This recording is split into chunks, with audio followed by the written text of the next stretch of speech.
Muy bien, jóvenes. ¿Pudieron revisar el resto de la presentación o ya ni siquiera la revisaron? Sí, la revisamos. Sí, las revisamos. Muy bien. Entonces, vamos a revisar la etiología de esta cosa llamada epilepsia. Si se dan cuenta, el cuadro de la parte de arriba nos dice que vamos a definir las causas conocidas de la epilepsia. A la epilepsia por causa conocida la tengo que asociar a una enfermedad cerebral, a una enfermedad cerebral crónica o progresiva. Una enfermedad cerebral crónica, ¿cuál podrían pensar ustedes? Hipertensión. Diabetes Hipertensión, mellitus.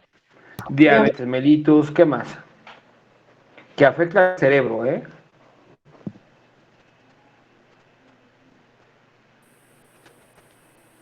¿Alguna otra que tengan en la cabeza?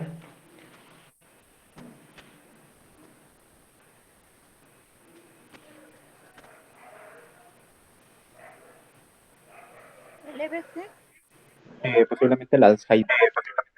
Alzheimer, degenerativa, EBC, no es tan degenerativa, pero sí está metido dentro de esto. Entonces vean que tenemos tumores cerebrales, errores congénitos del metabolismo, principalmente iones, electrolitos, encefalopatías progresivas de deterioro estructural y cognitivo. ¿Sale?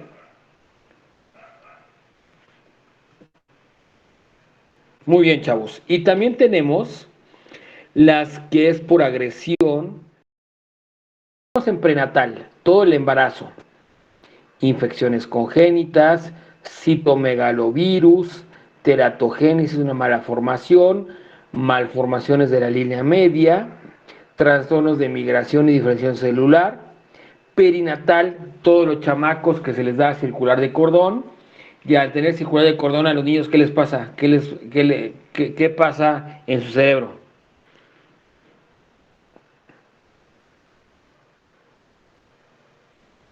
Hipoxia. Hipoxia, y entonces nos da encefalopatía hipóxica isquémica, hipertensión intracraneal, infecciones del sistema nervioso central, trastornos metabólicos, y en el postnatal, ya que nació el chiquitín, vienen todas las enfermedades, ¿no? Trastornos metabólicos, hipoglicemia, hipocalcemia, hiponatremia, traumatismo craneoencefálico tóxicos por plomo y mercurio, enfermedades vasculares e infecciones, y esto es a raíz de malformaciones. Estas de aquí abajo que son idiopáticas, criptogénicas, que no sabemos de dónde viene, ni se las voy a preguntar. ¿Están de acuerdo? Ahora, tenemos etiología por etapa de edad. En los neonatitos, niño que nació y tiene 28 días de nacido, ¿en qué tengo que pensar como causas de crisis convulsivas? ¿En qué pensarían ustedes, chavos? Hipoxia, por lo que dijimos ahorita, de estos chiquitines que se les atora el cordón umbilical y les ahorca a los niños. Y también tengo que pensar en malformaciones. El niño a lo mejor se malformó en la pancita y en esa pancita también vienen trastornos metabólicos, trastornos anatómicos. ¿Están de acuerdo? Sí. Vientos. Perfecto. Entonces, tenemos lactantes y niños. El lactante que va de un mes de nacido a 3, 4 añitos, y los niños de 5 años a 12 años. La primera causa que tengo que pensar en niños de convulsiones, ¿cuál va a ser? Convulsiones febriles. Y la convulsión febril, la fiebre es el factor predisponente o desencadenante para la convulsión. ¿Con qué lo voy a controlar? Con el baño. Medios físicos. Medios físicos, ¿qué más? Medicamento. ¿Mandé? Medicamento. ¿Cuál medicamento? ¿Chochitos para la panza o qué? Antipiréticos. Ok, écheselos. ¿Qué antipiríticos conocen? Paracetamol. Paracetamol. Muy bien. ¿Qué otro? Ibuprofeno. Muy bien. ¿Qué otro? Ketorolaco. Ketorolaco es más antiinflamatorio más que antipirético, ¿eh? Es de la Naproxeno. COX-1 y COX-2. Naproxeno, igual más antiinflamatorio que antipirético. Metamizol, muy bien. ¿Qué otro? Aspirina Tribedosa. más antiagregante plaquetario, más que un antipirético. ¿Qué otro dijiste por ahí? Tribedose. Sí. Tribedose más bien es un vitamínico, es un neuromodulador, no es para la fiebre. ¿Podría ser metamizol? Ya lo dijeron, metamizol, que es la neumolurina, muy bien. Muy bien, ¿quién no ha expuesto? ¿Quién quiere exponer? Yo, profe. ¿Quién yo? Vero. Vero, sale Vero. Nos vas a hacer una pequeña revisión, Vero. ¿Cuál te buscas 7 antipiréticos? Buscas antipiréticos, ¿cuáles son? Características y cuál es mejor uno que otro. ¿Por qué tenemos que saber varios antipiréticos? Porque hay pacientes que el paracetamol no les hace, le das ibuprofeno, pero tampoco le das ibuprofeno, le das diclofenaco. No le das diclofenaco, le das nimesulide. No le das nimesulide, le das metamizol. Hay que ir viendo el juego de antipiréticos. Entonces, Vero, te encargo que nos busques una lista que te gusta, unos 7 antipiréticos con características y cuál es su principal acción y sobre dónde actúa. ¿Sale, Vero? Sí, profe. Bien, entonces, gracias, Vero. Ok, chavos, entonces, crisis febriles, corta la fiebre y deja de convulsionar el paciente. Adolescentes de 12 a 18 años, traumatismos, trastornos genéticos, infecciones.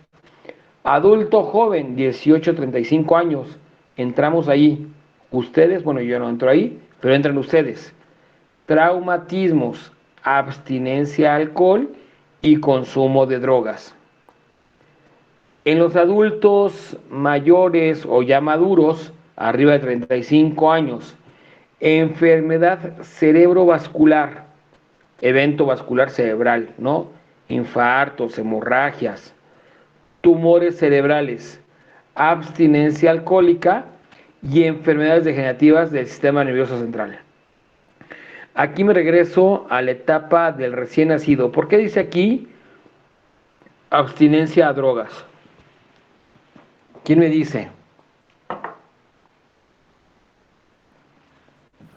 Los papás eran drogadictos. Si el papá se droga, ¿puede intoxicar al niño? La mamá. La mamá. La mamá, ok.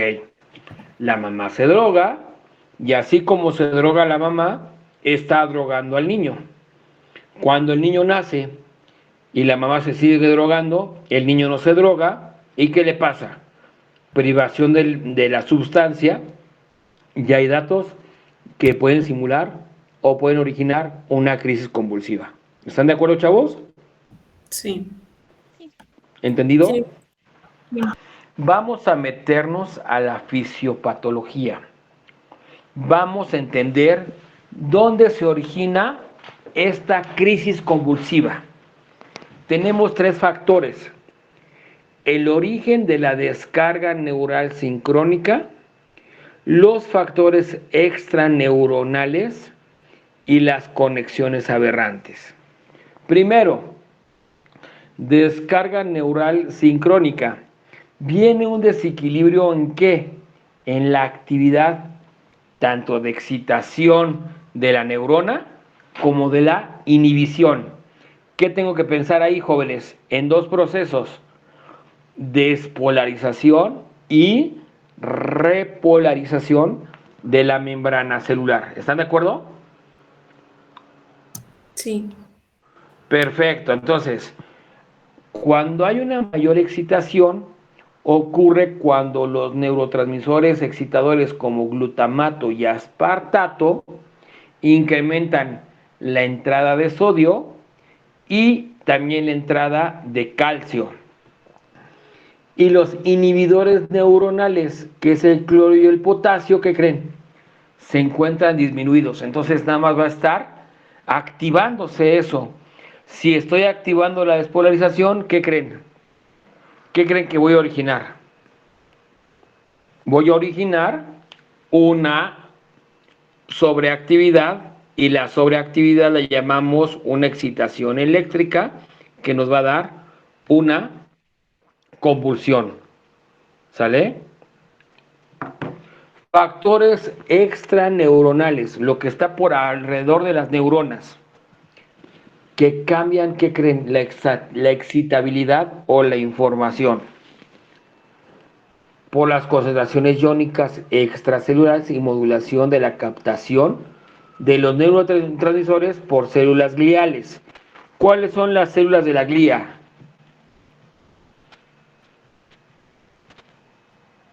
Las que dan sostén a la neurona. Entonces es unas células que dan sostén y ¿qué más? Y que ayudan a la transmisión. Entonces, si las vías que me van a ayudar a transmitir no están buenas, lógico, el mensaje o llega retrasado o llega con menor calidad. ¿Sale? Factores extraneuronales, células de la glía. Y por último tenemos las conexiones aberrantes. ¿Cómo se llama la conexión que hace una dendrita con otra dendrita?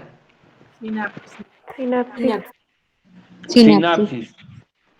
Y estas sinapsis pueden estar alteradas ¿de qué forma? Van a estar alteradas, chavos, cuando hubo una degeneración o un deterioro de una neurona y al tratar de generarse, en lugar de generar tres, vamos a decir por algo, tres dendritas, hace una conexión aberrante, porque ya no son 5 contra 5 y ya no comunican adecuadamente. Entonces, esto causa una hiperexcitación o una mayor descarga eléctrica. Por tanto, estos tres procesos causan que un desequilibrio que lleva a un potencial eléctrico anormal, que cuando ocurre en varias neuronas, no una sola neurona, me condiciona crisis epiléptica. Me condiciona la crisis un grupo conglomerado de células que descargan de manera errónea, se excitan más, tienen un proceso menor de inhibición y por lo tanto generan una crisis epiléptica. Entonces, para que entendamos, la crisis epiléptica requiere de un conjunto de células que tengan mal los procesos anteriormente comentados. Problemas en la descarga, factores en la estructura y las conexiones aberrantes. ¿Está entendido, jóvenes? Sí, profe. Muy bien. Vamos a clasificar las convulsiones, ¿les late? Las vamos a clasificar en convulsiones focales o parciales. Tenemos convulsiones primariamente generalizadas y tenemos un grupo de convulsiones sin clasificar. Vamos a estudiar y aprendernos las más comunes, ¿vale? Y tenemos de las focales o parciales, unas que se llaman simples, unas que se llaman complejas, y se darán cuenta que estas tienen alteraciones motoras, sensoriales, vegetativas, y pueden estar con síntomas psíquicos. La diferencia entre la simple y la compleja será que en la simple no hay alteración del estado de alerta, no se desmayan. En la compleja, ¿qué creen que va a haber? pérdida del estado de alerta más una complicación motora o manifestación motora, manifestación sensorial vegetativa y con síntomas psíquicos. ¿Están de acuerdo, chavos? Sí, profe. Muy bien. Dejo la secundariamente generalizada pendiente y vámonos a la primeramente generalizada. Aquí tenemos las ausencias, las tónico-clónicas, las atónicas, las mioclónicas y las tónicas. ¿Sale? Aquí tienen que aprenderse la clasificación de las vocales o parciales y de las primariamente generalizadas. Las sin clasificar, ¿para qué las colocamos? ¿Para qué nos las aprendemos? Si ahorita no las voy a ocupar, con que me aprendan las primeras dos, adelante. Y son las que van a venir en el próximo examen. ¿Están de acuerdo? Sí. Sí. Perfecto. Crisis vocales o parciales. ¿Quién quiere leer? Yo. Se Adelante. originan en un conjunto localizado de neuronas en una parte de un hemisferio cerebral. Las crisis vocales generalmente ocurren en adultos y suelen ser secundarias a enfermedad orgánica cerebral, tumores, meningitis, encefalitis, accesos, ictus. Gilictus. Muy bien, gracias, Mariana. A ver, Mariana. Si pega en el hemisferio izquierdo, ¿qué tipo de manifestaciones clínicas crees que nos pueda dar o qué alteraciones presentará el paciente?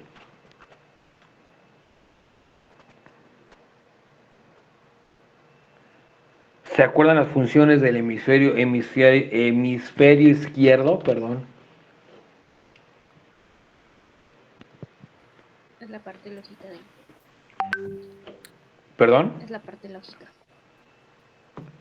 La parte lógica es la parte exactamente del cálculo, de la aritmética, de la suma, de la resta. ¿Y el lado derecho qué es, Yaneli?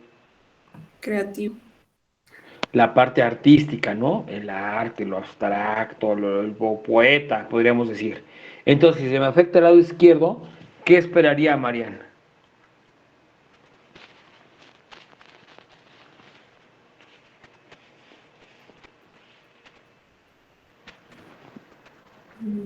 Esperaría, chavos.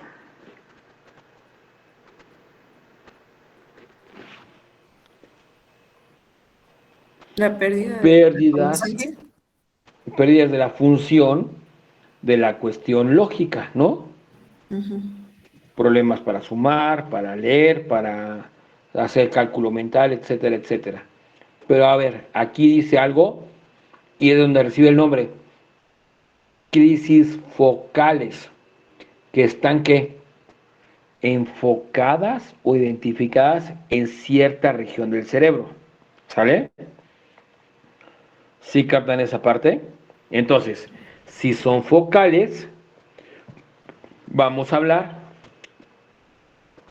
que si se ubican en la corteza motora, va a haber contracciones musculares dependiendo del territorio en el cual esté afectado. ¿Está de acuerdo? Las sensitivas, dependiendo de la corteza sensitiva, qué parte está afectada, en la parte visual, visión de luces, alteraciones de figura, y en la corteza temporal, conductas automáticas inconscientes, y podemos tener algún tipo de sentimientos, miedo, risas o síntomas olfatorios o del lenguaje. ¿Están de acuerdo, chavos? Sí. Entre las parciales y las complejas tengo un común denominador llamado compromiso del estado de alerta. En uno el paciente se me desmaya, en el otro no se desmaya. ¿Están de acuerdo? Entonces, parciales simples. El paciente está paradito, esto está ahorita así como estoy yo, y al paciente le cae la crisis o de la descarga eléctrica en el área motora que inerva el lado derecho de la cara. ¿Qué sintomatología tendrá el paciente? Motora de la cara. Parálisis facial. Dijimos que si hay una descarga, hay una hiperactividad, ¿no? Y en la parálisis facial, ¿qué hay? Parálisis, ¿no? El ojo, un tic nervioso en el ojo, podría ser. Eso es tic nervioso, no es convulsión. Mm, Si afectó el área motora de la mitad de la cara, va a tener fasciculaciones, movimientos y todo, ¿no? Pero, algo importante, ¿sin qué? Sin pérdida del estado de alerta. El paciente sigue despierto, pues se le está moviendo todo. ¿Están de acuerdo? Ahora, parciales complejas. El paciente es el típico que se siente mal, se cae, se tira en el piso, pierde el estado de alerta y ¿qué empieza? Los movimientos motores. ¿Están de acuerdo? Que es normalmente, como hemos visto, o tenemos el concepto de la convulsión. ¿Sí o no, chavos? sí. Sí, Ok. Y tenemos las parciales secundariamente generalizadas. Son las crisis que se inician como parciales, simples o complejas, y después se hacen generalizadas. ¿Qué es esto? Pierdo la conciencia, me caigo, me desmayo y empieza el movimiento de la ¿qué? De la cara. ¿Están de acuerdo? Porque es el territorio que está afectado. Pues después de empezar en la cara, ¿cómo creen que empieza el paciente? A sacudirse todo, ¿sale? Entonces, de una parcial, simple o compleja, se hizo una secundariamente generalizada. ¿Sale, chavos? Sí. Y entonces, el área azul, ¿qué me está definiendo aquí? ¿Motora o sensitiva? Motora. A ver, díganme, ¿quién se pone de acuerdo ahí? ¿Cuál es la área anterior? ¿La motora o la sensitiva? La anterior, motora. Motora. ¿Y esta azul qué es? ¿Motora o Sensitiva. sensitiva? Sensitiva, ¿Por qué? porque está en el área posterior. ¿Y cómo identifica cuál es lo de adelante y lo de atrás del cerebro? Porque ahí dice. No porque dice, dame una referencia anatómica. Por ay, bueno, por la cisura de Rolando. Rolando está a la mitad, pero no me dice cuál es de adelante y cuál es atrás. Por el ¿Qué otra lóbulo referencia anatómica? ¿El óvulo qué? frontal. El frontal, ok. ¿Y el de atrás es el? Occipital. Occipital. Entonces, y también tenemos el temporal, ¿no? ¿Qué hemisferio será este, el derecho o el izquierdo? Derecho. Derecho. El derecho, exacto. Entonces, esta área que es la sensitiva, y si está afectado el brazo ¿qué va a sentir? Hormigueo. ¿Están de acuerdo? Sí. Si está afectado en el área motora, el brazo ¿cómo va a estar? Fasciculando o moviéndose. Si en el área de la cara, como ya habíamos dicho, y es motora, ¿cómo viene la cara? ¿Cómo se contrae toda la cara? ¿Ya vieron? Si fuera en el área de la audición, el paciente va a percibir sonidos. Si fuera en el área occipital, alteraciones en el campo visual. ¿Sale, chavos? ¿Vamos bien hasta ahí? sí, sí, maestro. Sí. Muy bien. Crisis generalizadas. ¿Qué son estas crisis generalizadas? Definidas como ausencias. ¿Quién lee lo de la parte de ausencias? Yo le ayudo, maestro. Dice Adelante. pérdida de conciencia de muy breve duración, sin convulsiones ni pérdida del tono postural, aunque suelen acompañarse de signos motores bilaterales sutiles. Sutiles, ajá. No sé, sutiles. Parpadeo, masticación, movimiento clónicos de las manos, sin aura ni confusión post-crisis. Ok. ¿Qué será una ausencia? Es lo que les pasa a ustedes cuando yo les pregunto en el salón de clases. Dígame el lóbulo que controla las acciones del cerebro. ¿Y qué creen que pasa con ustedes? ¿Qué tienen ahí? Una ausencia. Digo, no es la enfermedad neurológica. Las ausencias. Está el paciente. Fíjate que la otra vez que yo fui al campo y fui a la montaña, bajé al río y de repente se queda callado el paciente. Y tú te quedas, síguele, ¿no? Y se queda. Pero el paciente se queda ausente. Y esto se debe a que en toda la corteza cerebral, ¿qué le estará pasando? Se afecta. Entonces veamos acá el cuadro de arriba a la derecha.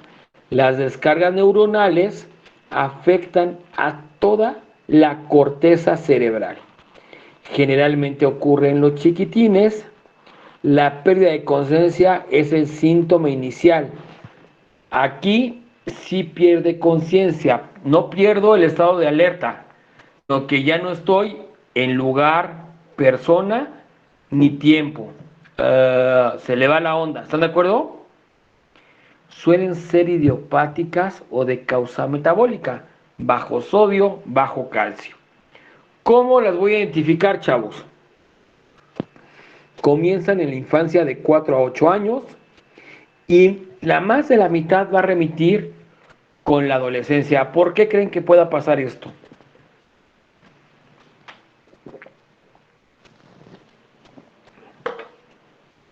¿Por qué con la adolescencia mejorará esto, chavos?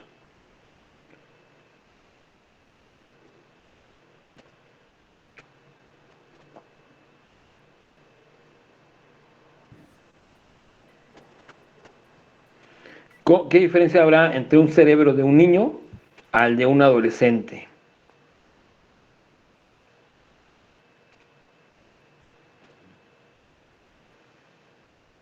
Pues tendría que ver la maduración, ¿no? O el desarrollo. Vientos, exactamente, maduración.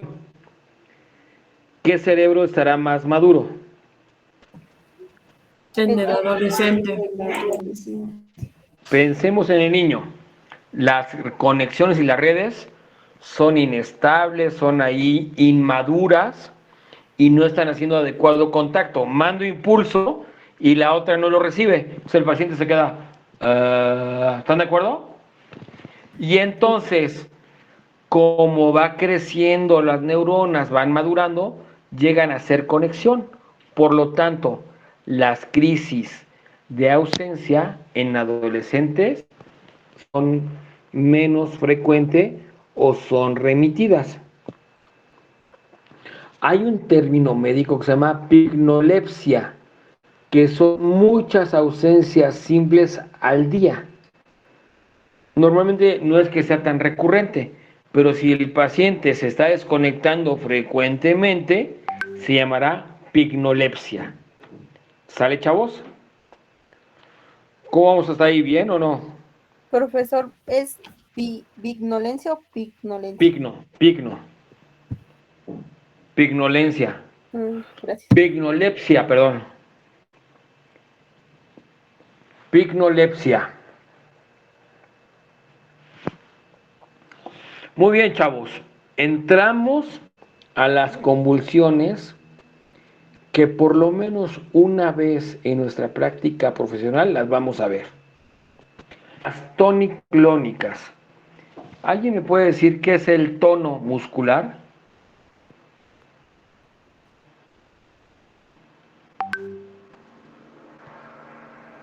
Se refiere a la rigidez de los músculos. Rigidez muscular, ok, muy bien. ¿Alguien más? ¿Algo más que nos puedan decir de tono muscular?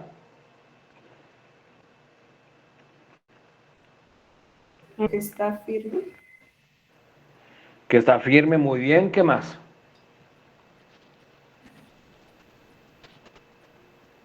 Vamos a hablar de un músculo hipertónico. ¿Tendrán un ejemplo o se los doy yo?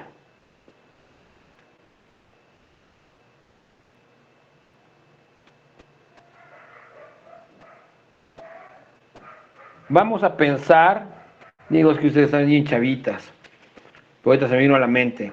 Chayán, ¿sus nalgas cómo están? ¿Hipertónicas o hipotónicas? Hiper. Ay, pero inmediatamente bien rápido, ¿verdad, Andrea? Sí. El famoso papi Chayán, ¿no? Hipertónicas, o sea, el músculo está aumentado en tono. Ahora les voy a poner una complicada. Denme un ejemplo de hipotónicas.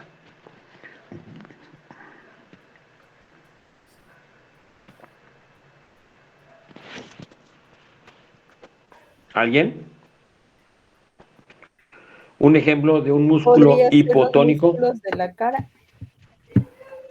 No, fíjate que aunque esté ahorita sin hacer expresión, se me ve carita, ¿no? Si no tuviera tono muscular, ¿cómo estaría la cara? Caída, ¿no? Afásica. Abdomen. ¿Mandé? Abdomen. Ah, ¿me estás diciendo panzón, Marian? Sí tengo cuadritos, lo prometo. Ay, lo dudas aparte de todo, qué bárbara. Ok, a ver, ahí les va un ejemplo de hipotónico. ¿Han visto, vamos a poner de ejemplo, porque los hemos visto, a los niños que salen en Teletón, a los niños que están sentados en una silla de ruedas? Sus piernitas, ¿cómo se ven? Flaquita. Flacidez. Flaquitas, y ahí viene un dato flácido. ¿Se le verá el musculito formado al niño o no? No. No. O parecen como esas piernitas de muñecas de trapo que son largas y cilíndricas como tubería. ¿Sí, Sí, sí como agarran la esas. onda?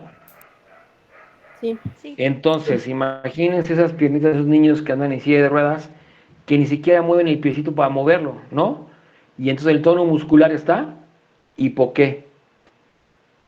Hipotónico. ¿Están de acuerdo? Ahora, ¿qué será este término? Ya vimos de tónico. Vámonos al término clónico.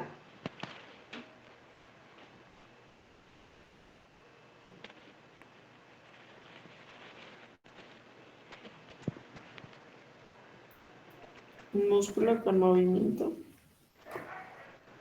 ¿No? ¿No? Pero aquí tiene que ver mucho qué tipo de movimiento, Mariana. Involuntario. Eso sí, pero sobre todo el tiempo del movimiento. Son movimientos ¿Qué van a hacer? que son intermitentes, ¿sale? No es un movimiento que esté constante, sino que son intermitentes los movimientos. ¿Cómo convulsiona un paciente? ¿Se han dado cuenta o no? ¿Cómo le da la chiripiorca a cómo se llama este personaje? Chavo del 8. Al chavo, o más bien al otro, al que le daba el otro Chapulín movimiento. Colorado. ¿Sí, no? No era el de ¿Chapatín? el altote, el chaparrín, ¿no? El que le daba el movimiento y hasta que le daban la cachetada mejoraba, ¿no? Son movimientos clónicos, son relajaciones intermitentes de una contractura muscular. Entonces vamos a hacer primero tónico, ¿sale? Ya se trabó, ¿están de acuerdo o no? Sí. Ahora clónica, se traba y empieza a relajarse. ¿Y qué está haciendo el paciente? Una convulsión tónico-clónica, ¿sí o no, chavos? Sí. Hasta le estoy actuando a ustedes y se burlan de mí. A ver si les vuelvo a actuar, ¿eh? Ok. Las tónico-clónicas son las crisis más frecuentes por trastornos metabólicos. ¿Qué trastornos metabólicos conocemos, chavos?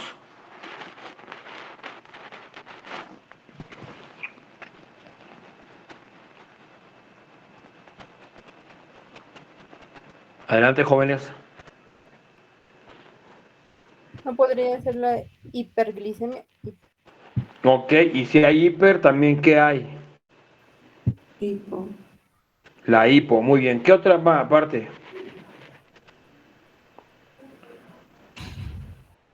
Ya todo este primer cuatrimestre hemos visto trastorno metabólico, chavos. Diabetes. Man- ¿Qué otro Había más dice? hipercolesterolemia o algo así. Lo del colesterol y también diabetes. Lo de la Ya vimos hiperlipidemia. hipoglucemia, trastornos electrolíticos, sodio, potasio, cloro, calcio, ¿sale?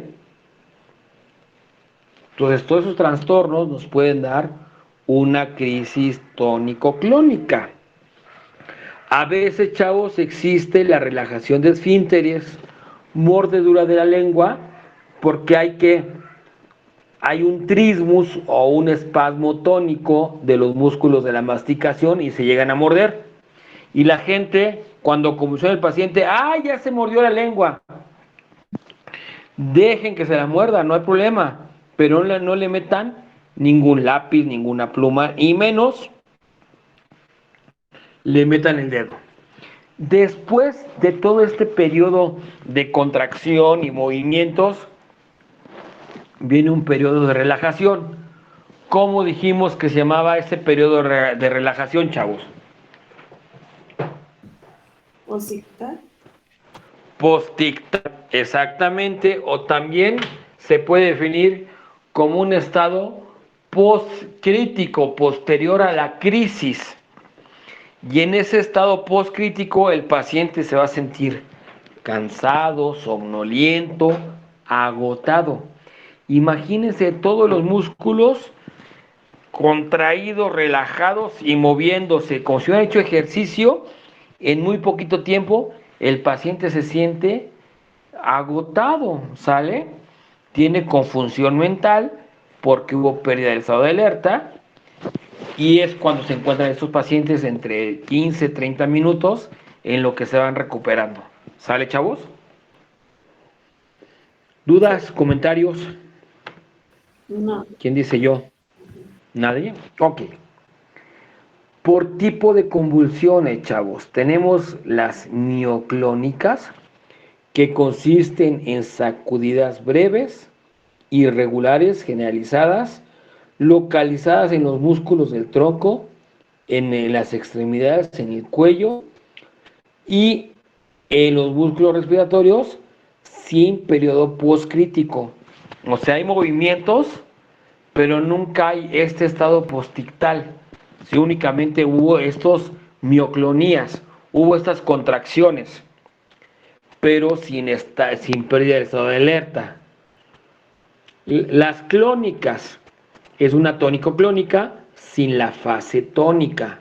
No hay una contracción previa para empezar a moverse. Las tónicas inicia una crisis tónico-clónica sin la fase clónica. El paciente, ¿qué le pasa? Nada más se queda todo trabadito, ¿están de acuerdo? Y hasta que pasa la convulsión, se relaja. Y las más raras, las atónicas, que los pacientes sin nada, no hay movimiento ni nada, pero hay una relajación, ¿sale?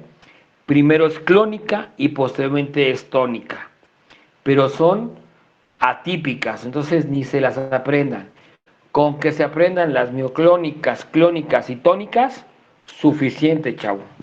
Y las tónico-clónicas, por supuesto que es la combinación. Aura. ¿Qué dijimos del aura? ¿Quién me recuerda?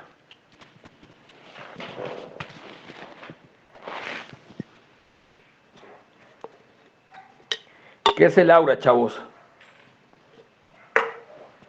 No quién es la aura. ¿Qué es el aura?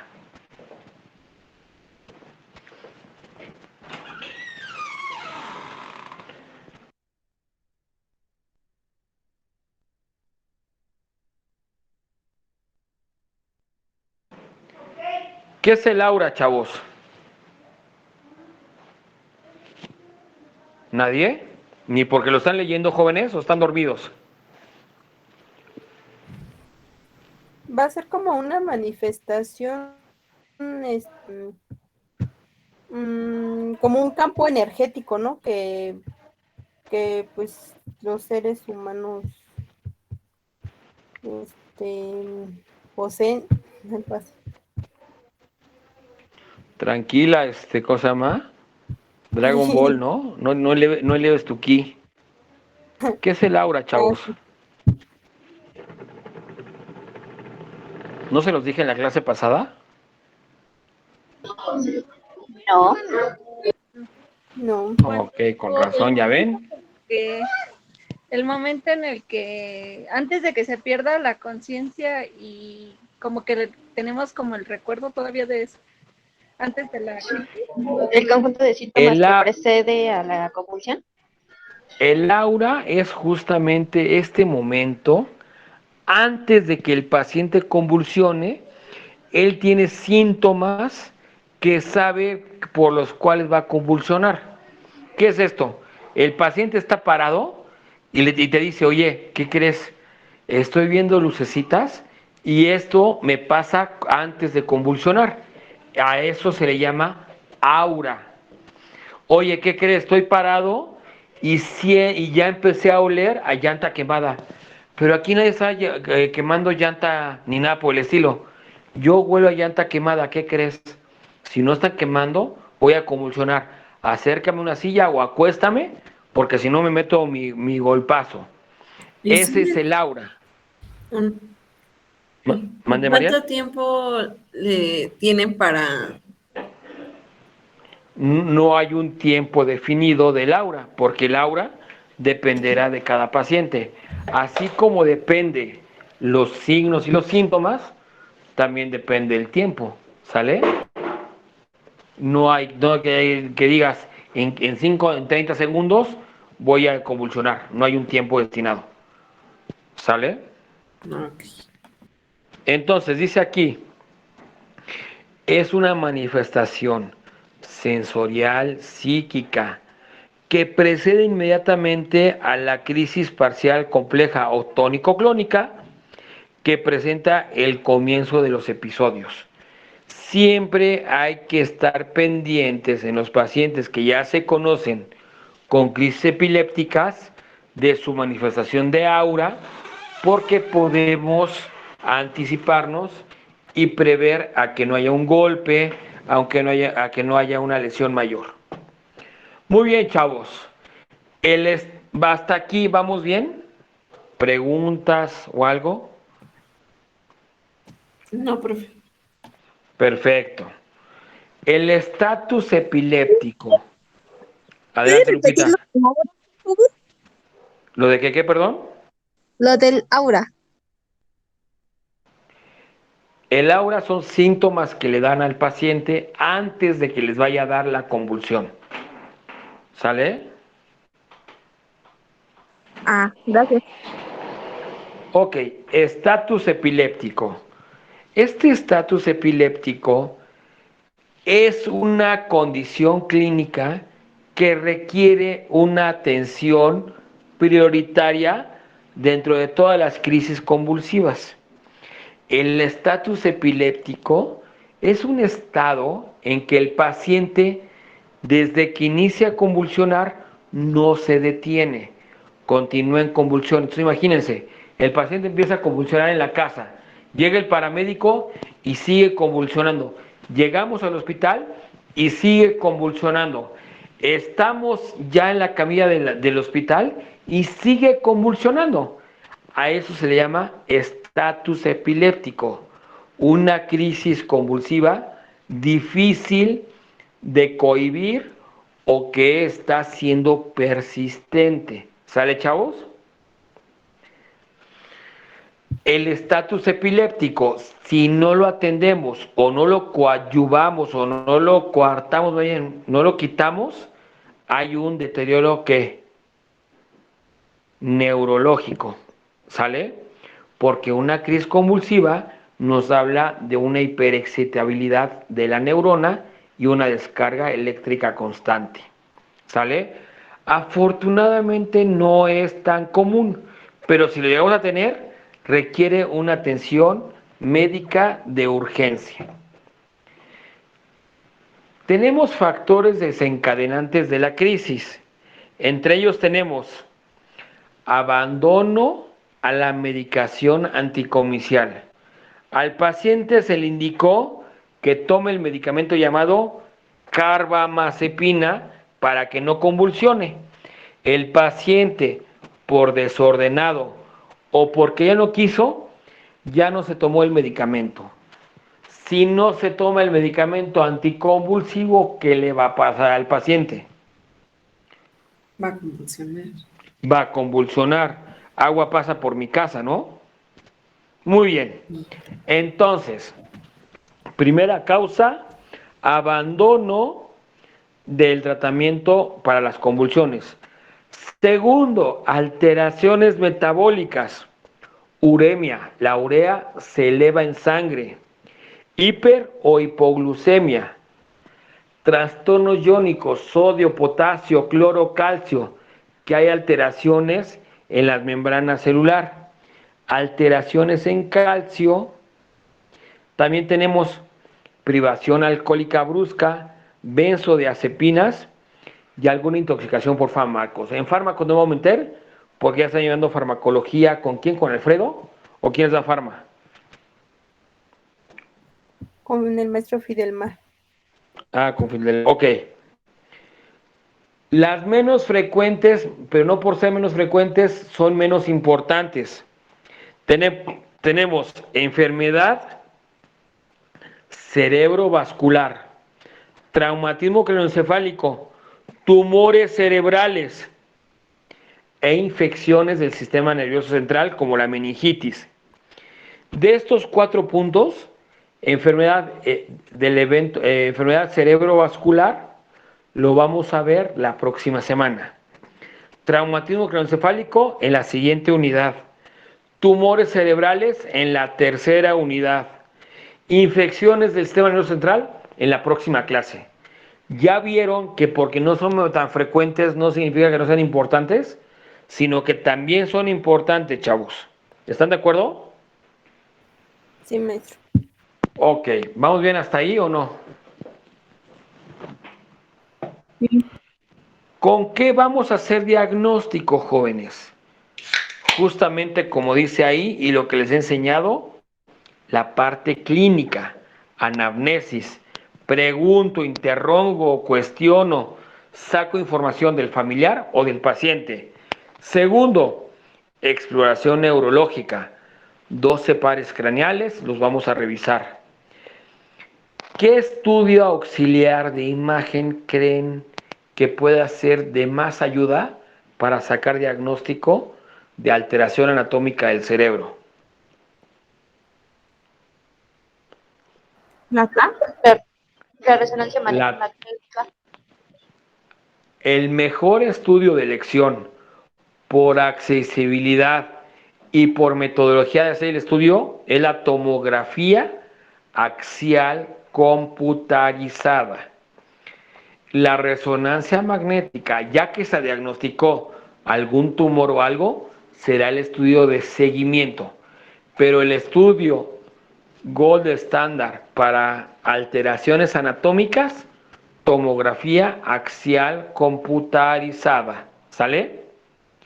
Ahora, eso es si en caso de que la convulsión fue por un tumor o una malformación.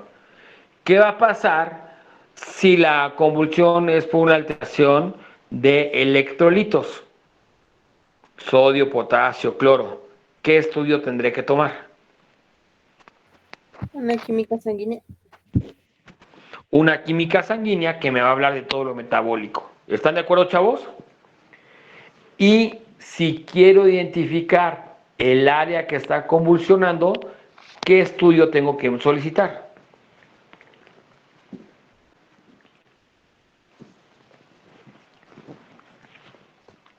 ¿Cómo dijimos que se llamaba el estudio que mide la actividad eléctrica del cerebro? Electroencefalograma. Electroencefalograma. ¿Sale? Sí. Muy bien. Tengo diagnósticos diferenciales, jóvenes. ¿Qué habíamos dicho, o no sé si con ustedes los platiqué, ¿Qué es un diagnóstico diferencial?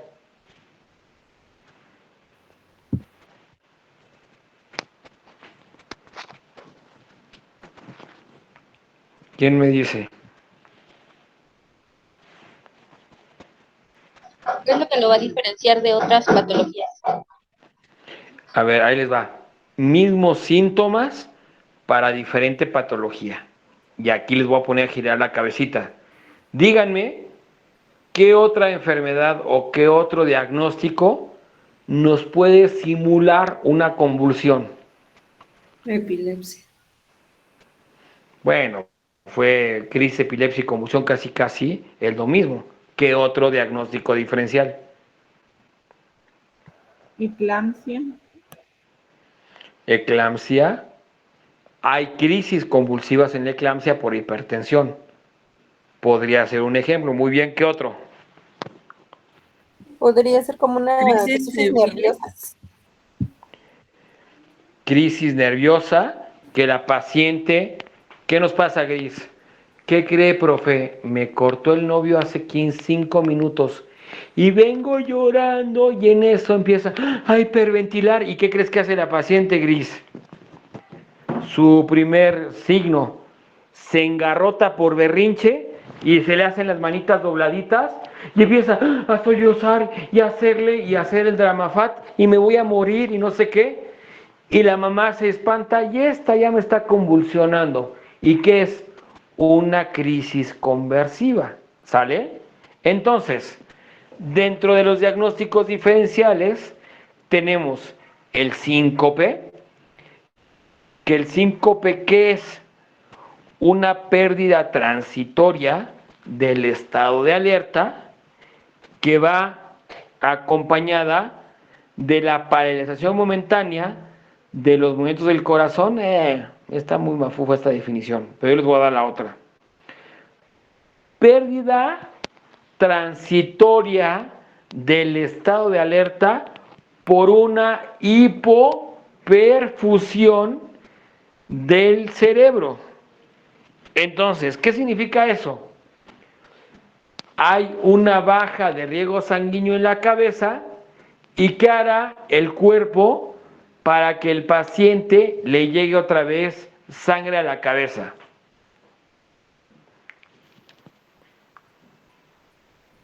Desmayarse. Desmayarse. ¿Y con eso qué provoco, Ingrid? Me caigo, se redistribuyen los fluidos y me llega más sangre a la cabeza y empiezo a recobrar el estado de alerta. Ahí les va un ejemplo de síncope muy claro y creo que alguna vez lo vimos todos en la escuela. Están los niños formaditos en la escolta, ahí en firmes, ¿no? Y están a las 8 de 10 de la mañana con el sol a todo lo que les da. ¿Qué les pasa a esos chamacos? Se desmayan. Se desmayan, ¿no? Se meten unos santos macanazos y tienen un síncope. ¿Qué les pasó a los chavitos? Están como soldaditos, no hay riego sanguíneo de los pies hacia arriba y el cerebro dice, oye, ¿qué crees? Me siento mal y entonces mejor me desmayo, me caigo, hay reperfusión y en cuanto empieza a reperfundir, el estado de alerta empieza a recobrarse. ¿Sale, chavos? Entonces la causa principal de un síncope es la pérdida de estado de alerta, pero por un evento vascular. Y cuando perdemos el estado de alerta por la convulsión, es por una descarga eléctrica del cerebro. ¿Ya vieron la diferencia? Alteración del sueño, neurolepsia, pacientes que se quedan dormidos hasta parados. Y puede hacer un símil de una ausencia, porque el paciente está parado, esperando el camión, ya lo está esperando, está con los ojos abiertos, pero está dormido el cerebro. Entonces, ¿qué parece? Como una ausencia, sin decir el pero el paciente ya ni se mueve, porque está dormido con los ojos abiertos. Tenemos algunas cosas llamadas trastornos paroxísticos del movimiento, la corea o la coreoteatosis, porque estaba escrito ahí coreoatetosis. La corea, chavos, es una enfermedad neurológica en la que hay movimientos descoordinados de los brazos, que es debido a alteraciones de los movimientos. Y podemos confundirlos con un tipo de convulsión. Tenemos la migraña. ¿Qué es la migraña, jóvenes? ¿A quién le da migraña aquí del grupo? ¿Qué será la migraña? A mí me da ¿Y qué es? dolores de cabeza muy fuertes.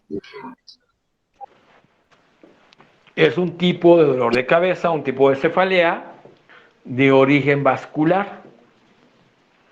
Por eso, cuando nos da migraña, si nos apretamos las dos sienes, ¿el dolor mejora o empeora? Mejora. Mejora, porque la vasodilatación es lo que duele.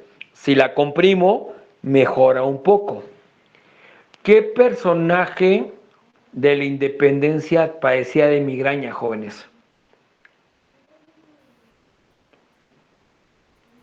Muy bien, lo pensaron y no lo han dicho. José María Morelos y Pavón. ¿Cómo es su imagen? ¿O qué lo caracteriza a Morelos? Por tener un paliacate. Es que tiene el paliacate en la cabeza. Un paliacate. Y abajo del paliacate, ¿qué se ponía el hombre? 2 rodajas de papa al lado de cada 100. ¿Y para qué se las ponía? Para... Se la apretaba el paliacate apretaba las papas, ¿y qué creen? Mejoraba su migraña. ¿Qué dijeron? Yo voy a estudiar enfermería para no estudiar historia. Pues no, chavos, ¿cómo ven? Padre, ¿no? También tenemos síndrome confusional agudo, amnesia global transitoria, el accidente isquémico transitorio, eso lo vamos a ver en evento vascular cerebral, que también nos podría dar una sintomatología parecida a crisis epiléptica. ¿Sale, chavos? Y aquí les dejo esta diapositiva llamada diagnóstico diferencial entre algo parecido a una convulsión y lo que sí es una convulsión epiléptica. Y tenemos en la convulsión epiléptica, guarda la relación las lesiones con la incontinencia. ¿Qué es esto? En la zona que está afectada del cerebro va a guardar la relación con la zona que va a expresarse el movimiento.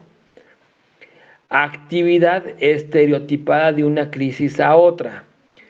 Vamos a ver que va a ser tónico-clónica y la siguiente, si es tónico-clónica, también se va a ver tónico-clónica y todo, pero es persistente.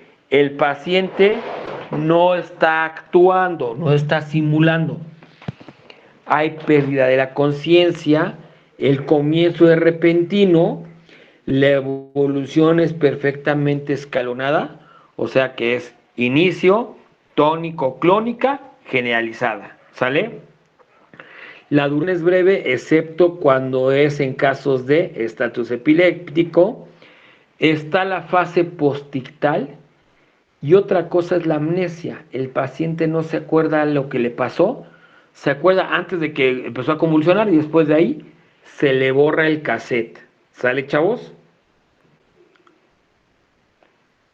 Ahora, ¿cómo vamos a actuar en una crisis epiléptica? ¿Qué es lo primero que tenemos que hacer si estamos como profesionales de la salud? Estamos esperando el camión afuera de la UTBT y el de al lado convulsiona. ¿Qué hacemos? Poner al paciente, primero mantener una calma, como ahí dice. Después poner al paciente en una posición segura para no generar traumatismos. No meterle nada en la boca. Ajá. ¿Qué más? Tú, Marian, ¿puedes atender al paciente con crisis epiléptica? Sí, no, ¿por qué? No. Solo puedo observar las características de la crisis y, y no porque no estoy en un lugar adecuado para atender al paciente. Y entonces el paciente lo tenemos que llevar a un lugar adecuado. ¿En Sí. qué lo llevamos? ¿En el taxi? ¿En la bicicleta? ¿En qué lo llevamos, Mariana? Pues esperar que hablarle a una ambulancia, ¿no? ¿Y quién le habló a la ambulancia antes de ponernos en calma, Mariana? Apoyarnos a Entonces, alguien que esté ahí. siempre, siempre, cuando estemos en calle y presenciemos una crisis o algo donde vayamos a actuar, lo primero es activar y pedir ayuda. Y no es de gritar, ayuda, ayuda, estamos perdidas. No, es usted hable y pida a una ambulancia que hay aquí un paciente grave. Punto. Ya está convulsionando, vamos a esperar a que acabe de... Y lógicamente va a llegar antes la ambulancia que acabe de convulsionar. Porque la convulsión tiene que durar no más de 2 minutos, convulsionar el paciente, pero la ambulancia ya viene en camino, ¿estás de acuerdo? Sí. Entonces, estando aún en el hospital y en el servicio de urgencias, la primera actividad es pedir que ayuda. Nunca podemos atender solos al paciente. Ni el médico puede atender solo al paciente. Cuando un paciente llega grave al cubículo de choque de urgencias, llega el paciente y en ese momento se activa un código. Va médico, va enfermera, va camillero, va todo un equipo. Porque no se puede atender solo al paciente. ¿Sale? Entonces, mantener la calma, despejar todo donde el paciente pueda golpearse o condicionarse una lesión. No intervenir inmediatamente salvo que la crisis se prolongue en más de 10 minutos. ¿Qué es esto? Convulsiona, cuando llega la ambulancia sigue convulsionando. Si sé qué medicamento puedo colocar al paciente, se lo coloco. Si no, espero a que llegue la ambulancia. No se vale dar alimentos, meter nada a la boca y tendremos que ya ver en la práctica cuál es la posición de seguridad de un paciente que esté convulsionando o que esté con pérdida del estado de alerta. ¿Sale? ¿Vamos bien, chavos? Sí. Fármacos antiepilépticos. Se los dejo para que los lean, para que los sepan, más no para que se los aprendan y se los voy a preguntar yo. No estamos en clase de farmacología, ni es etapa ahorita para manejarles medicamentos.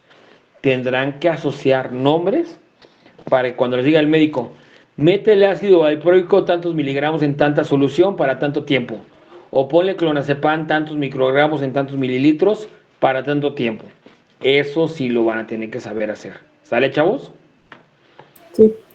Sí. Medidas generales. Se las dejo para que las lean, las entiendan. Esto es la actividad de enfermería. ¿Ya se dieron cuenta?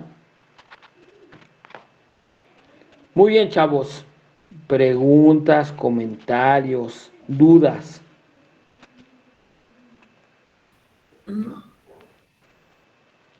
¿Quedó claro?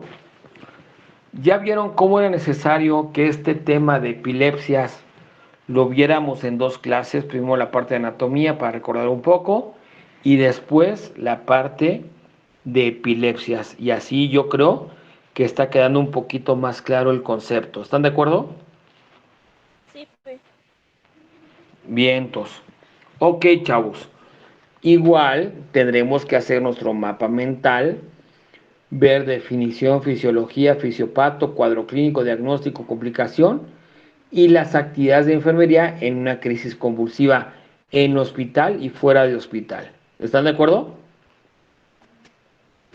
Sí. Sí, profe. Muy bien, chavos. ¿Alguna pregunta, algún comentario?